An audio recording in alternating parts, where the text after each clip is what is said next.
नमस्कारम everyone, सभी का स्वागत है चैनल में। तो 3 साइंस की देवी आपके साथ है। दोस्तों, आज इस वीडियो में मैं आपके बहुत बहुत सारे कॉन्सेप्ट्स क्लियर करूँगा। मैं नहीं चाहता कि आप कुछ फेरी टेल्स में जियो, मतलब आप एक अपनी एक अलग दुनिया ना बना लें, आप अपने माइंड में ना जिए। वो मैं आज इस वीडियो में बहुत अच्छे से क्लियर करना चाहूँगा, बहुत ही ज़्यादा क्लैरिटी के साथ। जो भी व्यक्ति अपने इस पथ पे आगे बढ़ना चाहता है, सीरियसली आगे बढ़ना चाहता है, उन लोगों के लिए वीडियो डेडिकेटेड है। बड़े बड़े यूट्यूब चैनल अनेकों वीडियोस बना रहे हैं, परंतु दोस्तों, आज इस वीडियो के माध्यम से मैं आप लोगों को कहना चाहता हूँ कि मनुष्य जीवन का केवल एक ही लक्ष्य है, वो है जीवन और मृत्यु के चक्र को तोड़ के बाहर निकलना। तो अब आगे चलते हैं इस वीडियो में कि क्या ऐसी चीज़ें हैं जिन्हें देखकर या जिन्हें एक्सपीरियंस करके हमें ये पता चले कि देवी हमारे साथ है, लिंग भैरवी देवी या जिनकी भी आप आराधना करते हैं वो आपके साथ है। दोस्तों, कई सारे लोग बोलते हैं कि हमने देवी को फूल चढ़ाया तो वो फूल देवी ने नीचे गिरा दिया, मतलब जहाँ पर भी हो। किसी ने कोई टॉफ़ी चढ़ाई और वो टॉफ़ी देवी के पास रखी तो वो टॉफ़ी क्रैक हो गई।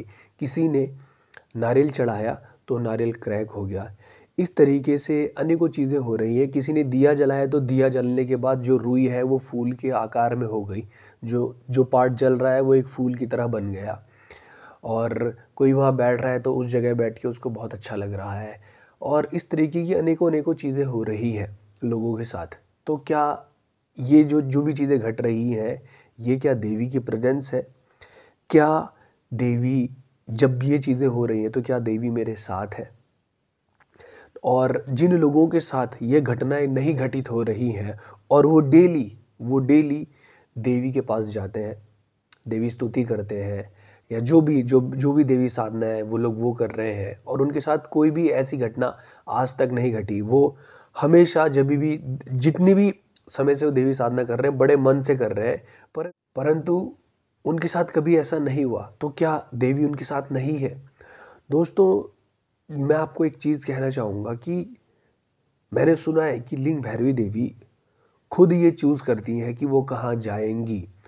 तो आप इस चीज़ को बहुत अच्छे से समझना कि अगर तो आप देवी के बारे में आपको जानने का मौका मिला और आपका ये सौभाग्य हुआ कि आपने देवी साधना शुरू करी, लिंग भैरवी देवी स्तुति करना स्टार्ट किया या अचल अर्पणम करना स्टार्ट किया, तो यहीं पर आपको पता चल जाना चाहिए कि देवी आ गई है आपकी लाइफ में, देवी आ चुकी है।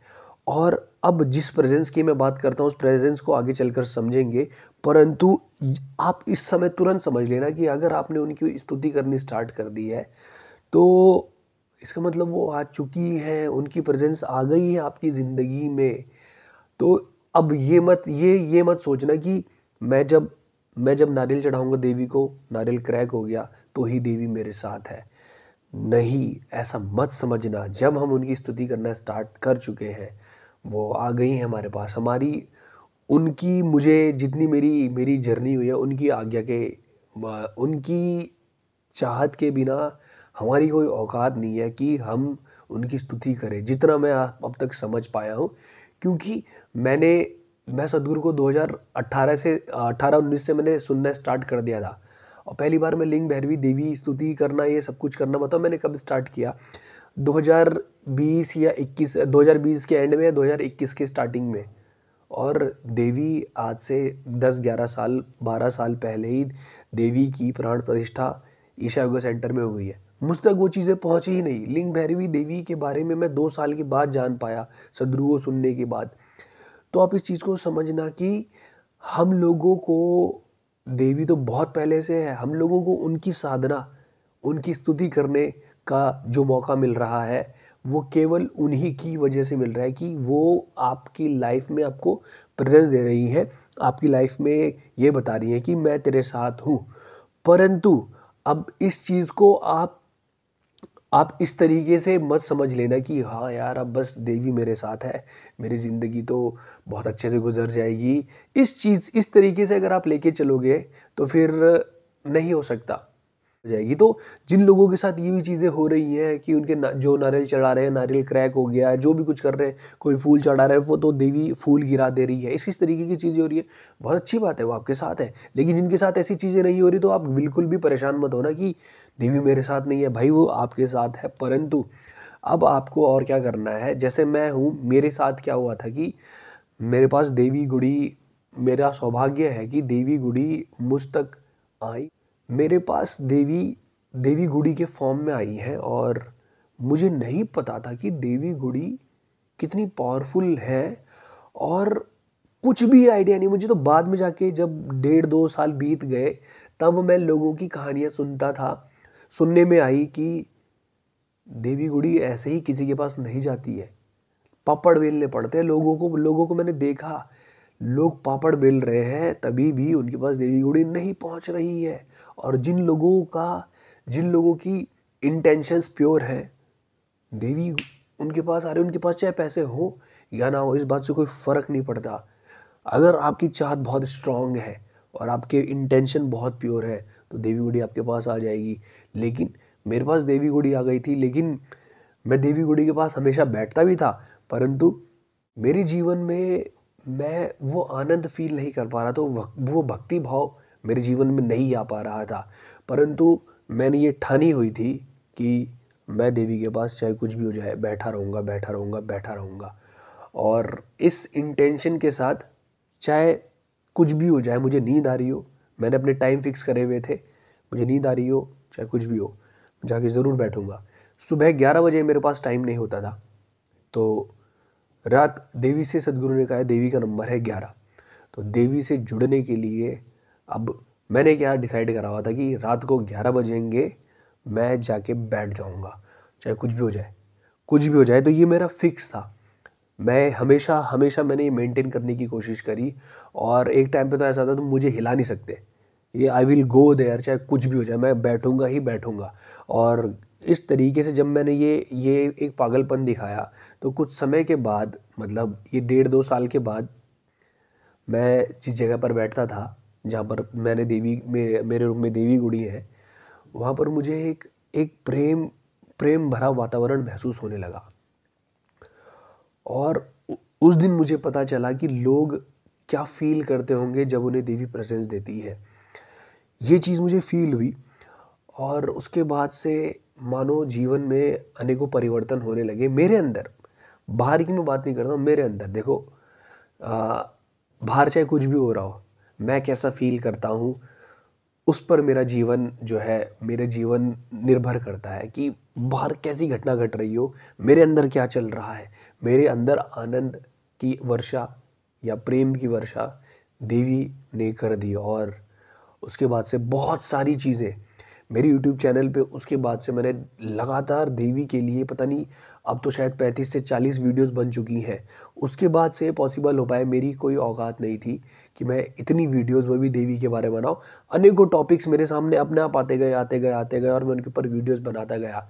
तो क्या दोस्तों, जो मेरे साथ हुआ है वही आपके साथ भी होना चाहिए क्या? ऐसा बिल्कुल नहीं है। और मैंने इस चीज़ को फॉर ग्रांटेड नहीं लिया कि मुझे, मतलब मेरे साथ ऐसा हो गया तो अब तो बस जो है मुझे कुछ करने की ज़रूरत नहीं है। ऐसा मैंने बिल्कुल भी नहीं करा। मैंने और इंटेंसिटी के साथ इस चीज़ को मेंटेन करके रखा कि नहीं, मैं, ये तो जस्ट अभी शुरुआत है, ये भी शुरुआत है। तो रास्ते में आपको ऐसी ऐसी चीज़ें मिलेंगी, परंतु हम लोगों को इन चीज़ों से फैसिनेट होके, या इन चीज़ों को, ये चीज़ें अगर आपके साथ हो गई तो बस अब आप कैजुअल मत हो जाना। क्योंकि मैंने स्टार्टिंग में आपको बोला कि हमारे जीवन का एक ही लक्ष्य है, वो है जीवन और मृत्यु के चक्र को तोड़ के बाहर निकलना। तो ये कैसे होगा, मैं एक एग्जाम्पल के माध्यम से आपको समझाने की कोशिश करूँगा। जैसे सुबह सुबह सूर्य उदय हो जाता है, सूर्य नारायण प्रकट हो जाते हैं, तो सूर्य नारायण तो आ चुके हैं, वो वहाँ पर है, पर अब हमारे ऊपर डिपेंड करता है कि जो सूर्योदय हुआ है उससे आने वाली जो रोशनी है, उस रोशनी के साथ हम क्या करें, ये हमारे ऊपर निर्भर करता है। ठीक है, ये सूर्य नारायण ये नहीं करेंगे कि तुम्हारे बदले आके आके काम नहीं करेंगे कि कपड़े धोने थे, सूर्य नारायण आए, सूर्य नारायण ने तुम्हारे कपड़े धो दिए। नहीं, सूर्य नारायण आ चुके हैं, अपनी प्रेजेंस उन्होंने दे दी है। अब आपके ऊपर डिपेंड करता है कि आप अपने जीवन को कैसे ले जाना चाहते हो। आप सोए रहना चाहते हो या फिर उठकर जो भी आपके काम है वो करना चाहते हो, वो आपके ऊपर डिपेंड करता है कि अब आप क्या करना चाहते हो। तो इसी प्रकार से कि आपकी लाइफ में अगर देवी की प्रेजेंस आ चुकी है तो अब ये नहीं समझना है कि अब हो गया, मुझे कुछ नहीं करना है। अब आपके पास और रिस्पॉन्सिबिलिटी आ चुकी है, चाहे आपने देवी स्तुति करना ही स्टार्ट क्यों ना किया हो। अब आपको अपने माइंड में ये क्लियर करके चलना है कि मेरे पास, मेरे साथ देवी है। ये मतलब इस बात को आप श्योरिटी के साथ लेके चलना कि मेरे साथ है देवी। अब मुझको और आगे बढ़ना है इस रास्ते में। तो जब हम देवी की बात कर रहे हैं तो हम दो तरीके से इस चीज़ को लेकर चल सकते हैं। सबसे पहली चीज़ है कि जैसा कि सद्गुरु बताते हैं कि लिंग भैरवी देवी हमारे जीवन में एक भक्ति के भाव को लेकर आ सकती हैं। और अगर आपके अंदर भक्ति भाव है तो फिर बहुत सारी चीज़ें होने लगेंगी। तो एक चीज़ ये है, और दूसरी चीज़ ये है कि अगर हम लिंग भैरवी देवी स्तुति को देखें तो उसमें दो स्टार्टिंग अगर आप देखोगे तो जय भैरवी देवी गुरुभ्यो नमः श्री, और जो लास्ट लाइन है जय भैरवी देवी मुक्तिदायिनी नमः श्री।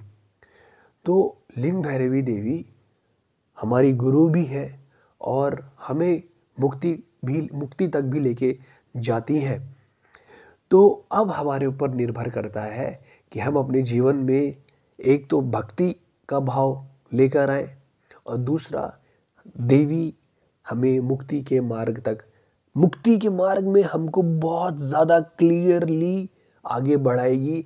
ये मेरे जीवन के लिए, मेरे लिए तो लिविंग रियलिटी है, क्योंकि 2023 में जो चीज़ें मेरे साथ हुई उसके बाद से मैंने उस 2023 में सारे एडवांस प्रोग्राम कर लिए। शून्य, भाव स्पंदना, संयमा और सद्गुरु के साथ मैंने लैप ऑफ द मास्टर, एक ही साल में 3 बार मैं ईशा योगा सेंटर गया हूँ। मेरी कोई औकात ही नहीं थी। मैं 2019 से सद्गुरु के साथ जुड़ा हुआ हूँ और 4 साल के बाद मैं ईशा योगा सेंटर जा पाया। तो मेरी कोई क्षमता नहीं थी इसमें, केवल और केवल ये देवी की कृपा से ही हो पाया है। मैंने अपने अंदर इच्छा रखी और मेरे इंटेंशंस प्योर थे। मैं कभी भागा नहीं, मैंने झूठ नहीं बोला कि अब तो देवी ने मुझे प्रेजेंस दे दी है, मैं चाहे जो भी मर्जी करूं। नहीं, अब मेरी रिस्पॉन्सिबिलिटी और बढ़ चुकी है कि जब उन्होंने मुझे एक अवसर प्रदान किया है तो मैं उस अवसर का लाभ उठाऊं, उनकी प्रेजेंस को मैं वेस्ट न जाने दूं। तो ये जो दो चीज़ें हैं हमारे जीवन में, भक्ति भाव, ये भक्ति भाव कैसे उत्पन्न होगा? हमें कुछ नहीं करना है, आप जस्ट केवल देवी के पास जाएं, देवी स्तुति करें, जो भी आप करना चाहते हैं, जिस भी तरीके से आप देवी से कनेक्ट होना चाहते हैं, सद्गुरु ने उसके लिए मेथड्स दिए हैं। या तो आप देवी स्तुति करें या अचल अर्पणम करें। वैसे तो जब लिंग भैरवी देवी साधना स्टार्ट होती है, अभी जो दिसंबर के एंड में स्टार्ट होगी है, जनवरी के स्टार्टिंग में शुरू होगी, उसमें हम लोग केवल लिंग भैरवी देवी स्तुति ही करते हैं। तो ये बहुत अच्छा माध्यम है जिससे हम देवी से कनेक्ट हो सकते हैं। तो आप देवी स्तुति करना स्टार्ट करें और देवी स्तुति करते रहें। सद्गुरु ने कहा है कि if you are empty Devi is with you, ठीक है। लेकिन हमें नहीं पता कि हमें अपने आप को किस तरीके से खाली कर रहा है। तो सद्गुरु कहते हैं कि if you go to Devi, Devi will empty you. तो हम देवी के पास कैसे जा सकते हैं? हम रोज़ देवी स्तुति करें, करते रहे, वो देवी स्तुति हमें धीरे धीरे खाली कर देगी। और जिस तरीके से सद्गुरु ने इन चीज़ों को डिज़ाइन किया है, ये बहुत ज़बरदस्त तरीके से काम करती हैं। आप ये मत समझना कि आप देवी के मंदिर नहीं जा पा रहे हो तो आप देवी आपको खाली नहीं करेगी। आपके पास अगर केवल देवी की फ़ोटो भी है, छोटी सी फ़ोटो, और आप उस फोटो को देख कर देवी स्तुति करते हैं तो ये बहुत ज़बरदस्त इम्पैक्ट क्रिएट करती है। सद्गुरु कहते हैं कि लिंग भैरवी देवी स्पेस से नहीं बंधी हुई है, स्पेस और टाइम देवी को नहीं बांध सकता। देवी की मैं बात कर रहा हूँ। अब हम यहाँ पर स्पेशली लिंग भैरवी देवी से ही मैं कनेक्टेड हूँ, तो मैं बार बार उनको बोल देता हूँ, परंतु मेरे देवी से मतलब है माँ आदिशक्ति। और वो उनके लिए टाइम टूम क्या होता है, ये कुछ नहीं है, ये कुछ भी नहीं है। इस मोमेंट पे अगर आप सही में, आपका रोम रोम रो रहा है ना कि हे माँ मुझे प्रेजेंस चाहिए, मुझे आगे बढ़ना है अपने जीवन में, तो अब देखना कि किस प्रकार से चीज़ें होने लगेंगी। मेरे एक मित्र है, वो थोड़े समय पहले उनके अंदर एक भाव जगा था कि हे माँ मुझे आपके बारे में जानना है। और दोस्तों उसके बाद से जो उनकी पुकार थी ना, वो बहुत ज़्यादा पावरफुल थी। तो देवी ने उनको अलग अलग तरीके से प्रेजेंस देनी स्टार्ट करी, और आज की डेट में उनके पास भैरवी देवी गुड़ी है और बहुत सारी चीज़ें हैं जो उनके साथ होने लगी हैं।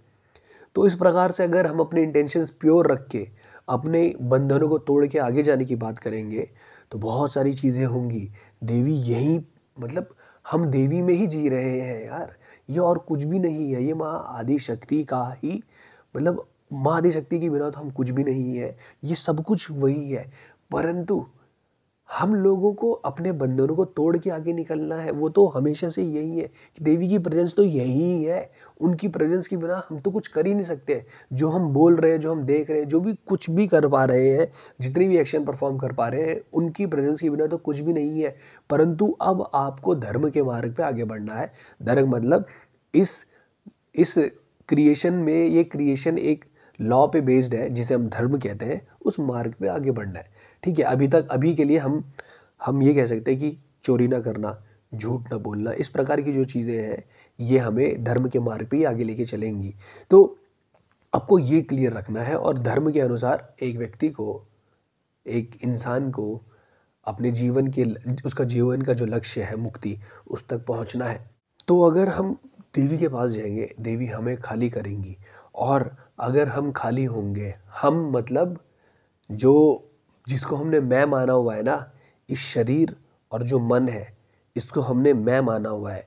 तो अगर ये मैं खाली हो गया तो फिर उस जगह को जो भरेगा वो परमात्मा ही है, वो देवी ही है, और कुछ नहीं हो सकता।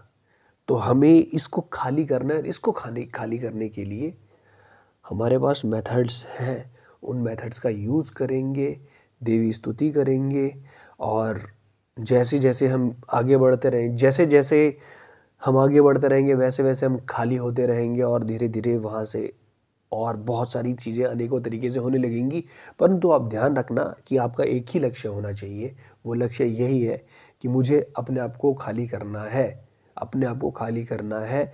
ये जब होने लगेगा, फिर आपके जीवन में जो जो रस उत्पन्न होने लगेगा, जो निर्भयता आने लगेगी, फेलियर का डर नहीं रहेगा, क्योंकि क्योंकि आप सच्चाई के पास जा रहे हो यार। और जब हम सच्चाई के पास जाते हैं तो डर, ये क्या होता है? कुछ नहीं होता ये सब कुछ हम भ्रांति में जी रहे हैं, इसलिए हमें डर लगता है, गुस्सा आता है। ये सब चीज़ें हमारे सामने एक भ्रांति है जिसकी वजह से हमें ये सारी चीज़ें फील हो रही है। पर ये सब कुछ मिथ्या सिद्ध हो जाएगा एक समय के बाद, जब आप इस पथ पे बढ़ेंगे। और जब हम इस पथ पे आगे बढ़ने लगेंगे तो देवी हमें गाइड करेंगी। अब एक चीज़ के ऊपर और बात कर लेते हैं कि बहुत सारे लोग बोलते हैं कि पहले मैं जब देवी के पास बैठता था, देवी स्तुति करता था, तो मुझे आनंद की अनुभूति होती थी, या मुझे जीवन में बहुत अच्छे अच्छे एक्सपीरियंस मिलते थे। इस तरीके की लोगों के एक्सपीरियंसेस रहे हैं। तो जब वो थोड़ा और देवी साधना में आगे बढ़े तो कहते हैं कि यार भैया, जो पहले मेरे साथ हो रहा था वो अब होना बंद हो गया। तो क्या देवी ने मुझे छोड़ दिया है? क्या देवी मुझसे नाराज़ तो नहीं हो गई है? तो दोस्तों, ये बिल्कुल भी ना सोचें, ये आप गलत सोच रहे हैं। वो आपसे नाराज़ हो ही नहीं सकती हैं, हो ही नहीं सकती है। क्या एक माता अपने बच्चे से नाराज़ हो सकती है? क्या नहीं हो सकती। और हम जगत माता की बात कर रहे हैं, अपनी बायोलॉजिकल मदर की बात नहीं कर रहे हैं। ओके, एक बच्चा कितना भी दुष्ट हो, उसकी माता उसे फिर भी जो है वो प्यार दुलारी करती है। और जैसे कि श्री आदि शंकराचार्य जी ने कहा है कि कुपुत्रो जायेता क्वचिदपि कुमाता न भवति। तो माँ आदिशक्ति को वो कह रहे हैं कि मुझसे गलती हुई है। तो बेटा तो कुपुत्र हो सकता है, पर माता कुमाता नहीं हो सकती। जिस समय आदि शंकराचार्य क्षमा मांग रहे हैं माँ आदिशक्ति से। तो दोस्तों, ये जो चीज़ है ना कि देवी हमसे नाराज़ तो नहीं हो गई, अबे नहीं होंगी वो नाराज़। हाँ, बस एक चीज़ ध्यान रखना कि हम लोग अधर्म का कार्य ना करें। इस चीज़ को समझना कि हम लोग गलत काम ना करें, जिससे क्या होगा, अगर हम कुछ गलत काम करेंगे तो ऑब्वियस सी बात है वो हमें पीछे लेकर जाएगा। इस चीज़ को बहुत समझना बहुत ज़्यादा ज़रूरी है कि अगर आप झूठ बोलोगे तो ये झूठ जो है वो आपको पीछे लेके जाएगा। अगर आप चोरी करोगे तो ये चीज़ आपको पीछे लेके जाएगी। इसीलिए योग में या भक्ति में हर जगह ये कहा जाता है कि अपने आप को शुद्ध करो। शुद्धता अनेकों तरीके से लाई जाती है, जैसे झूठ ना बोलना, चोरी ना करना और मांसाहार ना करना। ये सब चीज़ें अलग अलग लेवल पर चीज़ें होती हैं। तो जितना हो सके आप अपने आप को प्योरिटी में मेंटेन करके रखें। आपकी वजह से किसी और का नुकसान ना हो, ये आपने अपने हिसाब से मेंटेन करके चलना है कि आप इंटेंशनली कुछ गलत नहीं कर रहे। तो अगर आप इस तरीके से आगे बढ़ेंगे तो नाराज़गी वाली कोई बात ही नहीं है। अब आप ये सोच रहे हैं कि मुझे हर दिन एक जैसा एक्सपीरियंस हो, तो फिर ऐसा नहीं हो सकता, क्योंकि जो आपके कर्म है इनको बाहर भी निकलना है ना। वो कर्म अलग अलग तरीके से प्ले आउट करते हैं, हर दिन एक जैसा नहीं होता। अगर आप हर दिन रसगुल्ला खाओगे तो एक जैसा एक्सपीरियंस नहीं आएगा। तो इस तरीके की चीज़ें हैं। तो आप ये मत समझना कि देवी ने मेरा साथ छोड़ दिया। नो, सूर्य देव के हमारा साथ छोड़ सकते हैं। तुम जाके छाँव में बैठ गए, वो अलग बात हो गई, पर सूर्य देव हमेशा वहीं पर है। अगर आपको वो वही वाला आनंद हर समय मिलता रहेगा तो आप फिर कुछ और कार्य करोगे ही नहीं। अरे जो आपने अपने अंदर अपने कर्म इकट्ठा करे हुए हैं, इन कर्मों का जलना जरूरी है। और अगर आपके साथ एक्सपीरियंसेस हो रहे हैं, चाहे अच्छे चाहे बुरे, तो ये समझना है कि आपके कर्म जो हैं वो जल रहे हैं।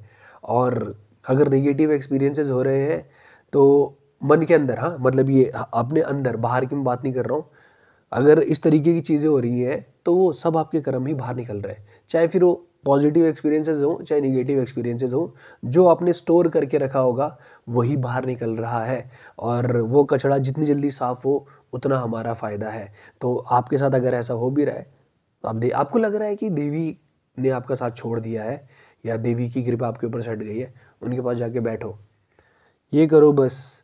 और अगर आप उनकी प्रेजेंस और जल्दी चाहते हो, मतलब उनकी प्रेजेंस इन द सेंस आप अब मैं कैसे समझाऊँ, आप प्रेजेंस को गलत मत ले लेना।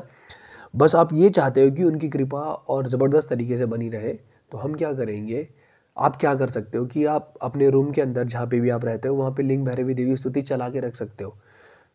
ये बहुत ज़बरदस्त तरीके से काम करता है, क्योंकि केवल माइंड स्तुति नहीं करेगा, मतलब माइंड फिलहाल के लिए मैं यहाँ बोल रहा हूँ, वैसे mind through out the body होता है। तो ये जो शरीर के रोम रोम से ना एक चीख और एक पुकार निकलनी चाहिए उनके प्रति। आपके शरीर का रोम रोम भैरवी देवी स्तुति करना चाहिए कि जब आप भैरवी बोलो तो ये शरीर के अंदर एक अलग तरीके का स्पंदन हो। और जब ये होने लगेगा तब देखना कि अलग, कैसे समझाऊँ मैं आपको, ये कुछ तब घटना और तरीके से घटने लगेगी। तो ये करने की कोशिश करना, और ये कोशिश करना कि ये पूरे शरीर के द्वारा आप देवी बोलना शुरू करो, कि ये पूरा शरीर देवी जिस समय पे आप बोल रहे हो ये पूरा शरीर फील करे। ये इस लेवल तक पहुंचना है। पहले हम इस लेवल तक पहुंचेंगे, उसके आगे फिर और भी बहुत सारी चीज़ें हैं जो भी मेरे एक्सपीरियंस में नहीं है, बट उसके आगे चीज़ें होती है, इतना मुझे पता चल चुका है। तो हम धीरे धीरे वहाँ तक, पहले वहाँ तक पहुँचेंगे, फिर वहाँ से थोड़ा और आगे चलेंगे। इसी तरीके से एक इंसान भक्ति में आगे बढ़ता है। धीरे धीरे पहले वो मानसिक रूप से जप करता है, लेकिन उसके बाद एक समय के बाद उसका पूरा जो शरीर है ना, यही उस देवी देवता के मंत्र से वाइब्रेट करने लगता है। तो हमें भी उस लेवल तक पहुंचना है। अगर हम केवल देवी की बात कर रहे हैं तो आप बस अपने आप को इस प्रकार से बनाएं, बाकी वो अपने आप हमें गाइड करते रहेंगी। आई होप कि आप लोगों को इस वीडियो से कुछ सीखने को मिला होगा। जैसे जैसे आप आगे बढ़ोगे वैसे वैसे आप भी इन सभी चीज़ों को एक्सपीरियंस करेंगे। और मैं चाहता हूँ कि हम लोग अपने पथ पे आगे बढ़ते रहें, कभी भी हम पीछे की ओर ना जाएं, आगे की ओर जाएं। अपने माइंड की ट्रैप में मत फंसना। हमारा माइंड हमें अपने ट्रैप में फंसा के रखना चाहता है, बहुत ज़्यादा फंसा के रखना चाहता है। तो उसकी ट्रैप में ना फंसे, बिल्कुल भी ना फंसे। वो हमेशा आपको पीछे खींचने की कोशिश करेगा। आप एक कदम आगे जाओगे तो मैं 2 कदम पीछे खींचने की कोशिश करेगा, क्योंकि हमारा माइंड इस तरीके से ही डेवलप करा है। तो आप अपने माइंड के ट्रैप में ना फंसे कि देवी ने मेरा साथ छोड़ दिया, कल मेरे साथ ऐसा हो गया तो देवी क्या मेरे साथ है या नहीं है। हमेशा है वो। हम लोगों को अडिग अपने पथ पे आगे बढ़ते रहना है। बस ये चीज़ ध्यान रखना कि चाहे कुछ भी हो जाए। एक बहुत बड़े भक्त हुए श्री हरि के, उनके बारे में मैंने सुना है कि वो किसी दिन एक कांटे के पेड़ में फंस गए। पता नहीं किस प्रकार से फंसे ये नहीं मालूम, पर वो एक पेड़ में फंस गए और उन्होंने बताओ क्या प्रण लिया। भगवान विष्णु को उन्होंने कहा कि जब तक तू नहीं आएगा मैं यहाँ से नहीं निकलूँगा। और ये कहा जाता है कि 4-5 दिन तक वो उसी पेड़ में फंसे रहे और उसके बाद श्री हरि विष्णु ने आके उन्हें दर्शन दिए। और फिर कहानी तो ये है कि श्री हरि विष्णु ने उनको वहाँ से बाहर निकाला। और वो जो व्यक्ति हैं उन्होंने कोई शास्त्र नहीं पढ़ा, कुछ भी नहीं पढ़ा, जस्ट वो अपने इमोशन से उन्होंने श्री हरि विष्णु को पा लिया। तो बस मैं आपसे यही कह रहा हूँ कि चाहे कुछ भी हो जाए, जस्ट गो, यही भक्ति है। ये भक्ति क्या है, यही सब कुछ ही यही है। आप किसी भी पथ में आगे बढ़ो, कमिटमेंट तो होना ही है, कमिटमेंट की ज़रूरत है। और हमारे पास बताऊँ ये एडवांटेज है कि हम उन देवी देवता की उपासना कर रहे हैं जो जागृत अवस्था में है। आई होप कि आप इस वीडियो से कनेक्ट कर पाए हों। किसी और टॉपिक के ऊपर वीडियो चाहते हैं, स्पेशली माइंड के ऊपर अगर चाहते हैं तो ज़रूर अपने क्वेश्चन सेंड कीजिएगा, मैं उनके ऊपर वीडियो बनाने की कोशिश करूँगा। मिलते हैं आपसे अगली वीडियो में, तब तक के लिए नमस्कारम, धन्यवाद।